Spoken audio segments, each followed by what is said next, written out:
ambayo wenye Kristo wenyewe ambako mnasema Mungu wa Israeli, Yesu wa Israeli wa Nazareti, wenye Yesu wenyewe wanasema hatutaki mtumie huyo Yesu, kwa sababu nakwambia hapa tatizo sio Yesu, tatizo ni Yesu anayetajwa na Waafrika. Ni wahovyo, ni mpumbavu. Mimi naweza kumtandika fimbo huyo Yesu na wanaomtaja mimi tu huyo Yesu.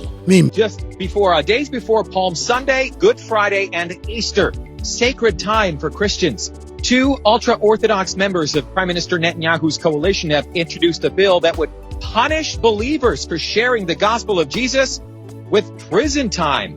United Torah Judaism Knesset members Moshe Gafni and Yaakov Asher introduced legislation last week making it illegal to share in conversation or produce content online, in print, or by mail. Their explanation of the bill emphasizes a warning to stop Christians in particular. The punishment, 1 year in prison or 2 years for sharing with someone under the age of 18. Taarifa hii inaonyesha kwamba Israeli hawataki kuombewa kwa jina la Yesu Kristo. Hawataki kinachofanywa na Waafrika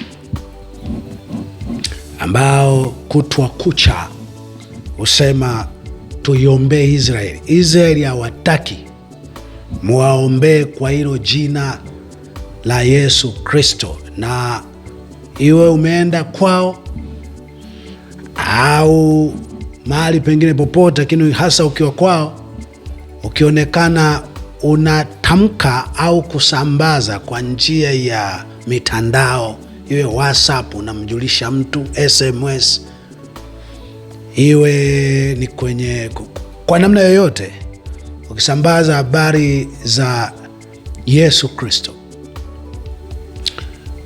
bunge linakaa na kupisha sheria, limepitisha mswada na kujadili kwamba utatakiwa upewe adhabu ya kuanzia kifungo gerezani mwaka mmoja hadi miaka 2. Hoja ni hili lina maana gani hasa?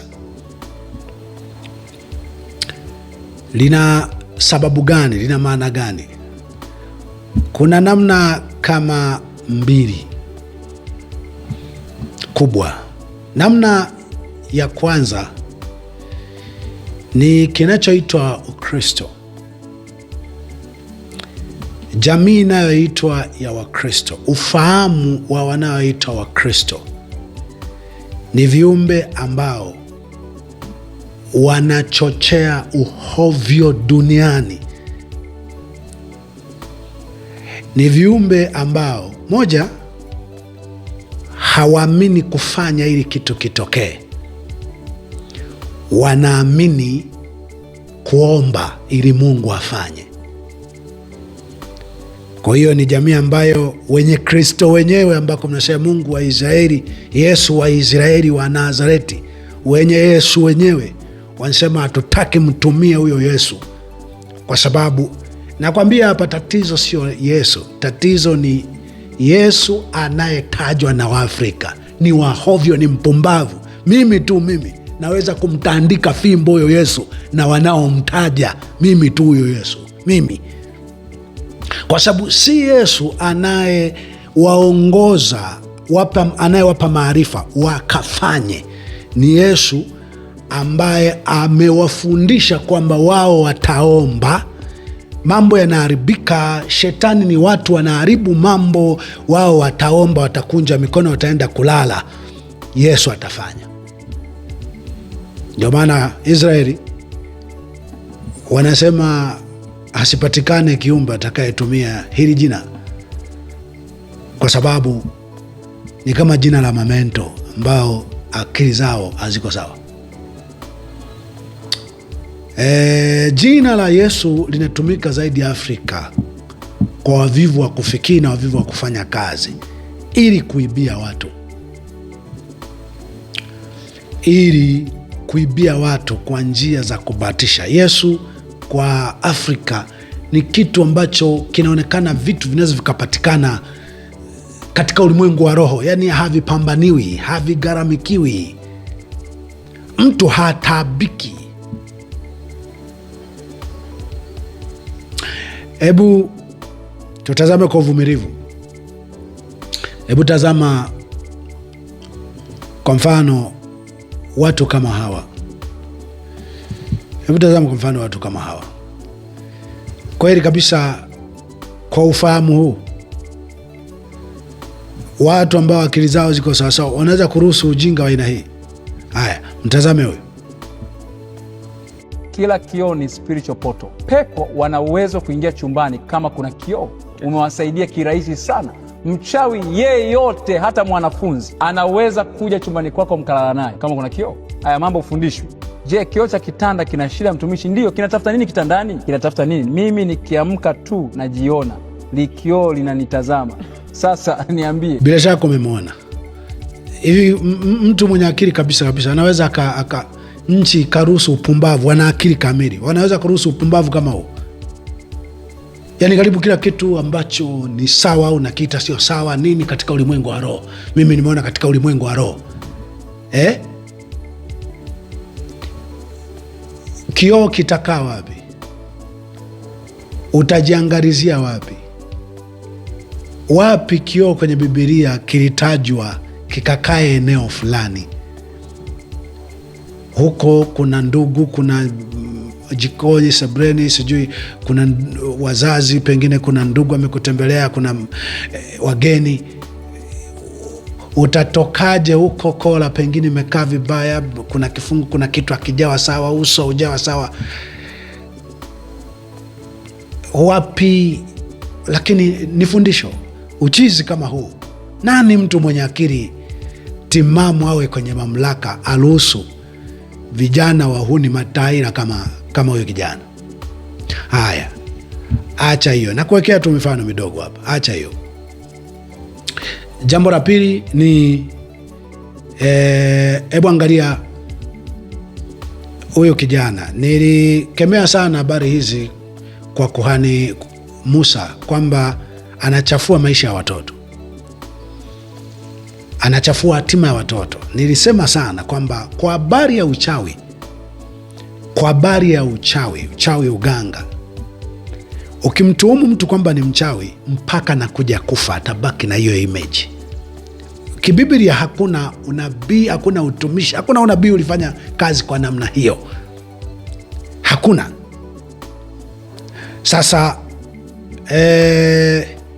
hii ya kusema huyu mtoto ndo anayemloga mama yake, ndo anayemloga bosi wake wa kazi, huyo mtoto akishaonekana hapo, kila tukio litakalotokea kokote atakakoishi itaonekana ndiye aliyehusika. Niliweka mfano sana wakati nachambua habari za kina kuhani Musa kwamba sisi, kuna mtu alikuwa anaitwa Joshafati kule Kasanga, kijiji cha Simike.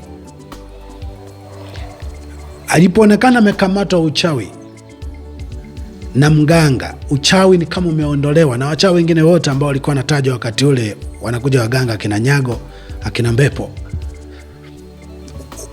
Ilipoonekana hata kama umechawi likitokea tukio lolote, wa kwanza kukisiwa alikuwa Joshafati.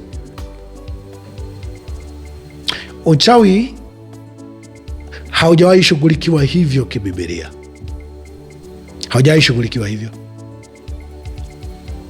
haujawahi kutajwa hivyo. Sasa ukishaona fujo za aina hii, wanaitwa hawa ni Wakristo hivi. My dear, nakuhakikishia mtu mwenye akili tu kabisa kabisa kama mimi naweza nikafuta kabisa hiyo maana, Hebu msikilize, mfuatie huyo kijana. Nadhani sasa hivi kwa utawala huu uliopo unahitaji vijana wahuni kama hawa. Wanastawi sana. Sawa, Mungu ajua. Lakini hebu tazama hii. Binti yangu wa kazi. Binti yako wa kazi? She's a house girl. Hongera kwa kuwa na binti wako wa kazi. Congratulations for your house girl. Yaani mtoto anafanya kazi kuliko watu 100. Watu hawalali. Watu wanaamka asubuhi wamepondeka miili. Hata huyu mama mwenyewe anaamka ameiva. Ni kweli, siku nyingine naamka nimechoka. Mpaka saa 3 hata sijaamka.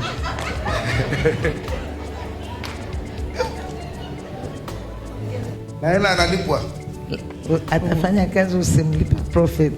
Kumbe anatufanyisha sisi usiku ati. Fanyisha sisi kazi. Asubuhi nashindwa kuamka, naamka saa 3. Si wamempa kazi. Mtoto This child, amekamatwa akiwa mdogo sana. She was young. Ameingizwa kwenye chama ya uchawi na bibi yake. And she knows it. Asisome.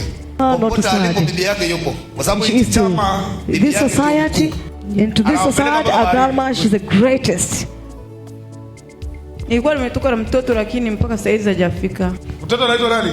Naitwa Gloria. Ni mtoto wa nani? The child of who? Wako kwa kumzaa. Ndio baba. Mtoto anamshughulikia mama usiku. Leta damu ya Yesu. Mungu wangu. Wewe ukilala usiku unasikiaje? What do you feel when you sleep in the night? Natapika kwa sababu usiku nalishwa sana vitu usiku. Lakini pia watu wanatuotea wote, mimi na watoto wangu tunakufa, tuko kwenye majeneza. Mtoto wako ndiye anakushughulikia mama, yuko kwenye chama. Nadhani umeona. Hebu jiulize. Kwa mfano huyo mama hapa mwisho atakuwa na uhusiano wowote na mtoto? Ukimwangalia mama mwenyewe anauelewa mzuri na mtoto kwamba sisi wanatuotea ndoto, mimi na mwanangu wote tuko kwenye majeneza, lakini kanisani huko kaambiwa mtoto wako ndo mbaya. Manake mtoto na mama wana mahusiano mazuri, lakini kutokea aliposema huyu muhuni hawa mbwa, kwa mujibu wa Biblia hawa ni mbwa, ila mbwa wasiobweka, mbwa wasio wenye choyo. Kwa hiki anachokifanya hapa, huyu mama hata kuwa na mahusiano na mtoto wake. Wote wanaomfahamu mtoto wake, jamii yote itakuwa na tahadhari na mtoto huyo, na itamwona adui, na itakuwa na makusudi mabaya dhidi yake. Wako wanapeta mjini, utaita Ukristo ni huo. Mwisho na kuwekea tu hii video unayoiona pembeni hapa. Hebu angalia hii video. Hii ni moja wa Ukristo, vyote hivi ni moja kinachoitwa ufunuo. Yani moja kitu ambacho kinapelekea Ukristo ukiwe ni kitu fulani cha kipuzi sana, cha kipuzi. Ni uholela na kutokuwa na udhibiti wa Ukristo wenyewe ulikuwa ni nini. Yani ni kila mtu anavyochukulia ni Ukristo. Watu wote wenye akili timamu hawezi kuruhusu kitu cha aina hii.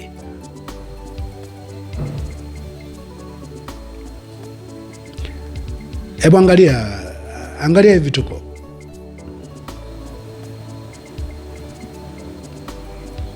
Hayo okay, kweli kabisa vitu vya aina hii unaweza ukaona kabisa vinatakiwa viruhusiwe kwenye jamii na viitwe Ukristo, kwa sababu nani ambaye yeye ndo Mkristo kabisa kabisa anafanya kitu cha maana ambacho hata huyo Yesu alifanya? Nani?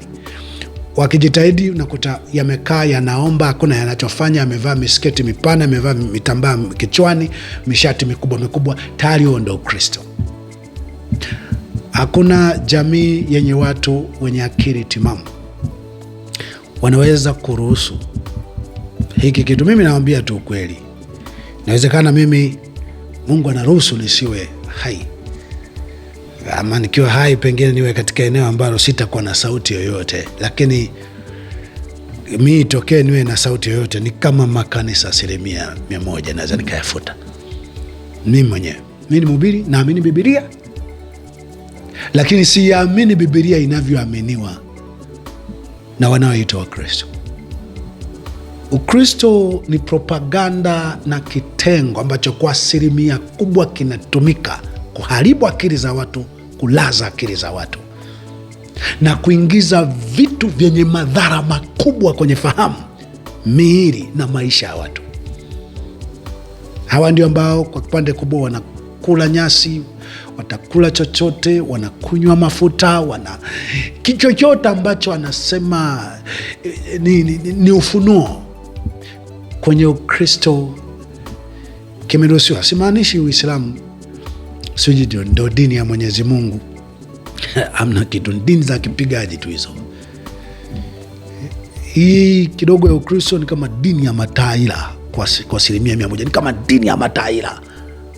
Hii nyingine ni kama dini ya wenye diri, makatiri. Kimsingi hatuna dini. Mimi naendelea kuiamini Biblia, naendelea kuamini Ukristo huko, naendelea kuamini kwamba Waisraeli hawakatai Kristo maisha. Waisraeli wanakataa Kristo upumbavu, utaila ambao ndio ulioko kwa Afrika. Nitakuja kufafanua siku nyingine kwa undani wa mambo haya. Nataka unielewe hilo. Angalia Trump anaombewa. Na Wakristo. Alafu anashirikiana na Israeli. Kwa nini Israeli wamkatae Trump kwamba unaombewaje na Wakristo ambao sisi hatuwataki kabisa, kwa hiyo na wewe hatukutaki? Israeli wanafahamu akina Trump wana Kristo ambaye watu watakiwa kuwa naye, Kristo anayekupa nguvu, maarifa ya kwenda wewe kufanya, kwenda kukabiri wewe, kwenda kutengeneza njia wewe, kwenda kuyafanya mambo yawe vile unavyotaka wewe. Unaenda mwenyewe. Penye kulipa fedha unalipa fedha, penye kugaramika unagaramika, penye kupambana kupigana unapigana, kitu kinatokea.